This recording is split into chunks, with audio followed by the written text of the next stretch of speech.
Goditje çmimesh para festave të fundvitit. Rritje janë vërejtur në tregje dhe markete. Qytetarët të reagojnë duke thënë se çmimet e të gjitha produkteve po thyejnë në rekorde dhe mezi arrin të sigurojnë ushqimin tradicional për sofrën festive. Pa cenit super se, najvisoki što može da бидат. Što je tradicionalno to što sakavte da го kupite i što беше mnogo visoka cena? Pa месото, najskupo. Digna цените на месото, на се. Секој ден се подкачува, да знаеш. Секогаш. Овие па овде оганци, овие приватници оганци. Се подкачува. Па ти кажам право, јас све стандардно купувам, тие цените се тие.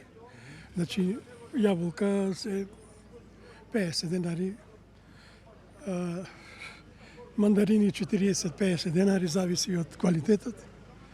И нема друго, само тоа пазарам, другото во маркети. Nga lidhja sindikatave kërkojnë kontrolle më të shtuara dhe gjoba për të parandaluar rritjen e parësyeshme të çmimeve. Nuk mund para festave dikush të vendosë çmime sipas dëshirës. Këtu duhet të përfshihet shumë edhe Inspektorati Shtetëror i Tregut dhe të shohë me çfarë fitimi punojnë tregtarët me pakicë, tregtarët me shumicë dhe të gjithë ata që jemi të detyruar t'i paguajmë në markete dhe tregje.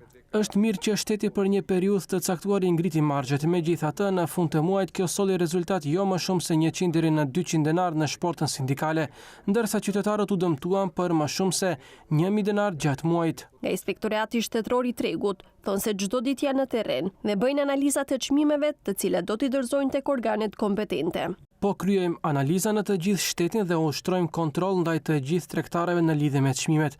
Analizat e marra do t'i dorëzojmë në Ministrinë e Ekonomisë dhe në qeveri, të cilat do të vendosin nëse ka rritje drastike të çmimeve dhe nëse ekziston nevoja për ndërmarrjen e masave përkatëse. Rritja e çmimeve të produkteve nga ana e tregtarëve pothuajse është bërë praktik në prag të festave së ndërrimit të motmoteve.